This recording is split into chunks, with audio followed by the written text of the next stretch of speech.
নমস্কার বন্ধুরা, আজ আমি আপনাদের জন্য নিয়ে এসেছি পটলের একটি নতুন ধরনের রেসিপি, পটল পোলাও। এর জন্য গ্যাসের আঁচে কড়াই বসিয়ে তাতে পরিমাণ মতো সাদা তেল গরম করে দুটো মাঝারি সাইজের আলু ডুমো করে কেটে দিয়ে দেবো। আলুগুলোকে লাল করে ভেজে নেব। শুধুমাত্র লবণ দেব, কোনো রকম হলুদ দেব না। ভালো করে ভেজে নেব। যারা লগ্নস কিচেন সাবস্ক্রাইব করেছেন তাদের অসংখ্য অসংখ্য ধন্যবাদ। আর যারা এখনও পর্যন্ত লগ্নস কিচেন সাবস্ক্রাইব করেননি, ভিডিওটি শেষ পর্যন্ত দেখার পর যদি ভালো লাগে অনুরোধ করছি একটিবার সাবস্ক্রাইব করার জন্য। আলুগুলো তুলে নিয়েছি, এবার বাকি তেলে দিয়ে দেবো আসল উপকরণ পটল। ভালো করে খোসাটা ছাড়িয়ে দুটুকরো করে নিয়েছি। তারপর তেলের মধ্যে দিয়ে দেবো, সামান্য লবণ দিয়ে পটলগুলো ভাজবো। পটলেতেও কোনো হলুদ দেব না। আপনারাও কিন্তু পটল ভাজার সময় কোনো হলুদ দেবেন না, শুধুমাত্র লবণ দিয়েই পটলটা ভেজে নেবেন।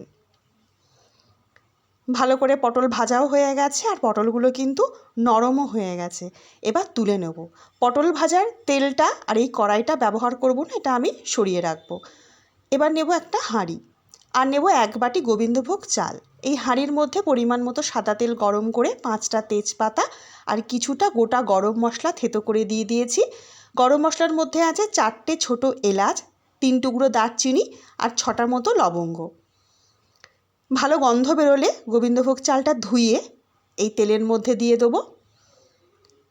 চালটা কিন্তু ভালো করে ভাজতে হবে। চালের মধ্যে দেব পরিমাণ মতো লবণ আর দেব পরিমাণ মতো হলুদ।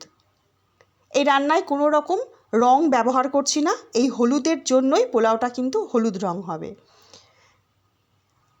দেব কিছুটা পরিমাণে কাজু বাদাম। চালটা ভাজাটা কিন্তু খুব দরকার। আমি সাদা তেল ব্যবহার করেছি, আপনারা চাইলে কিন্তু পুরো রান্নাটা ঘিতেও করতে পারেন। কিছুটা কিশমিশ দিয়ে দেবো। খুব ভালো করে কিন্তু চাল ভেজে নেব। এবার দেব কিছুটা পরিমাণ আদা বাটা। যারা ঝাল খেতে পছন্দ করেন এখানে একটুখানি কাঁচা লঙ্কা বাটাও মেশাতে পারেন বা কাঁচা লঙ্কা কুচিও দিতে পারেন।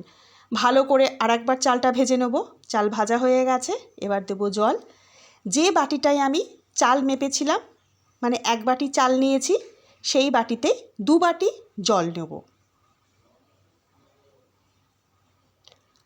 আগেকার দিনে আমাদের বাড়িতে কিন্তু খুব বেশি উপকরণ থাকতো না। ঠাকুমারা দিদিমারা কিন্তু সামান্য উপকরণে অসাধারণ রান্না করতেন। তাদেরই মধ্যে এই রান্না একটি। তেজপাতা দিয়ে দেবো, কারণ আমি যখন চালটা ভাজছিলাম এই তেজপাতাগুলোর জন্য চালগুলো খুব ছিটকে যাচ্ছিল চতুর্দিকে, সেই জন্য তুলে রেখেছিলাম। এখন দিয়ে দিলাম। আর দেব ভেজে রাখা আলু পটলগুলো। হঠাৎ করে দেখে ভাববেন তেজপাতা কোথা থেকে এলো। না না, চালগুলো এত ছড়াচ্ছিল বলেই তেজপাতাটা তুলে রেখেছিলাম। পোলাও মিষ্টি হয়, সেই জন্য দেবো চিনি, আপনারা আপনাদের স্বাদ মতো দেবেন। আর দেবো একটু লবণ। টেস্ট করে নিয়েছিলাম, নুন কম লাগছিল তাই দিয়েছি। গ্যাসের আঁচ এখনও পর্যন্ত কিন্তু হাই ফ্লেমে আছে। এবারে গ্যাসের আঁচ একদম কমিয়ে দেবো, দিয়ে ঢাকা দিয়ে দেবো। ঢাকা দেওয়ার পর কিন্তু গ্যাসের আঁচ একদম কমিয়ে দিতে হবে, এটা মাথায় রাখবেন। 15 মিনিট বাদে ঢাকা খুলব। অবশ্যই গ্যাস বন্ধ করে দেবো। আমার রেডি পোলাও। যেটুকু ভেজা ভাব রয়েছে আর যেটুকু মনে হচ্ছে চাল একটু শক্ত আছে, সেটা কিন্তু দমেতেই হয়ে যাবে। এবার এর মধ্যে 1 চামচ ঘি মিশিয়ে দেবো। আপনারা আপনাদের পছন্দ অনুযায়ী ঘিয়ের পরিমাণ কম বেশি করবেন। আর দেব কিছুটা পরিমাণ জায়ফল জয়িত্রী গুঁড়ো, যেটা শুকনো খোলায় ভেজে গুঁড়ো করে নিয়েছি। গ্যাস কিন্তু এখন বন্ধ আছে, বারবার বলছি। আমাদের কিন্তু রেডি। এবার সব কিছু মিলিয়ে মিশিয়ে নিয়ে একদম ঢাকা দিয়ে রাখবো। যতক্ষণ সময় নেবে, মানে যত সময় যাবে পোলাওটা কিন্তু ঝরঝরে হয়ে যাবে। একদম খাবার সময় ঢাকা খুলব। রেডি আমাদের পটল পোলাও। নমস্কার।